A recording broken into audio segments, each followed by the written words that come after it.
The stereo Realist that you pick up at a yard sale, or that's served you well for many long years, may develop some shutter problems.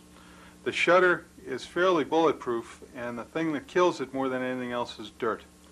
That's the bad news. The good news is cleaning it is one of the easiest tasks that you can think about.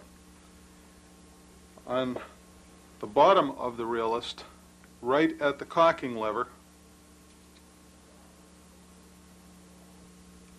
is your portal to the interior of the camera. To clean a stereo Realist shutter, you want to take a spray can of solvent, go inside that port with the solvent nozzle, and spray it, allowing the solvent to drip out from the bottom of the camera onto a paper towel. 50% of the time, this is enough to fix a shutter.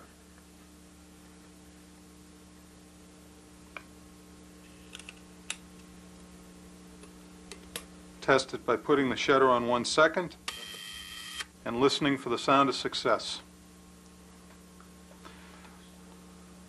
I caution you not to use any lubricants on the entire front gear train of the camera. Anything to do with the shutter, do not use lubricants.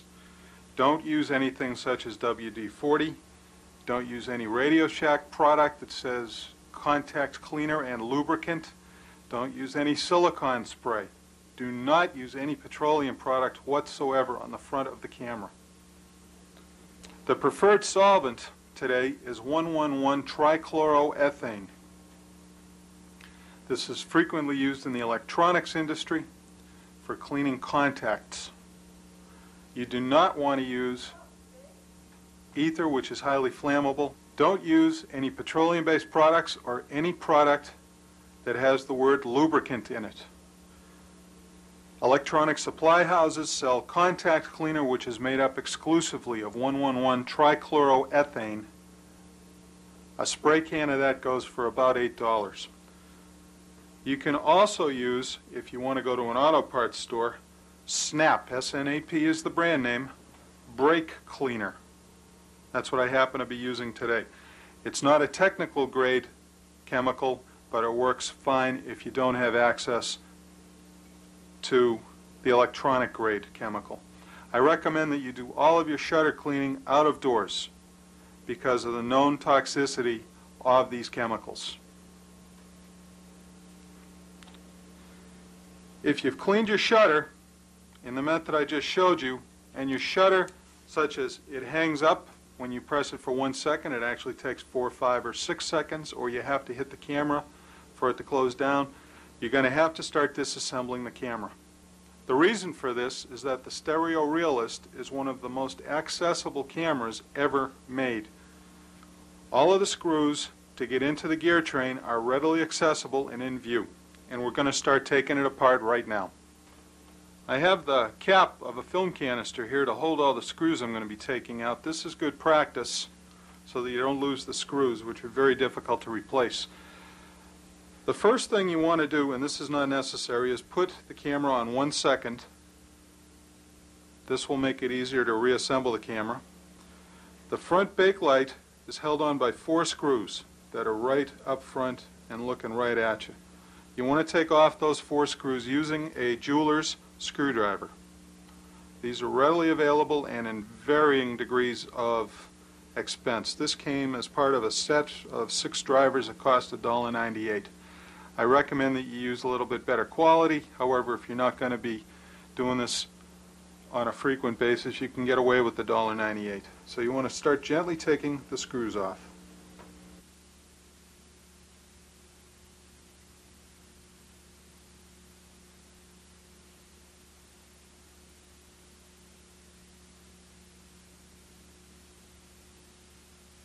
And now the other 3.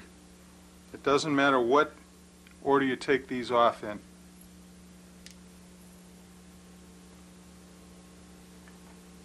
Take your time.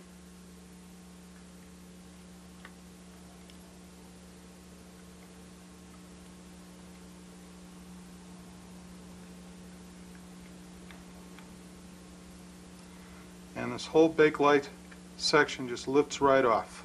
This gives you access to the aperture control band, which is a stainless steel band attached with a spring that controls the apertures for both lenses.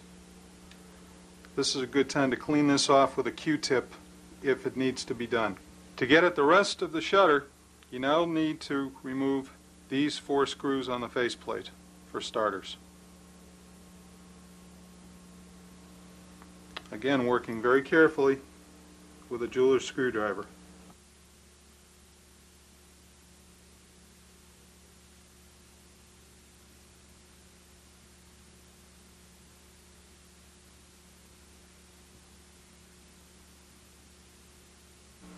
To continue getting the front plate off, you now need to remove these 2 screws off the top plate.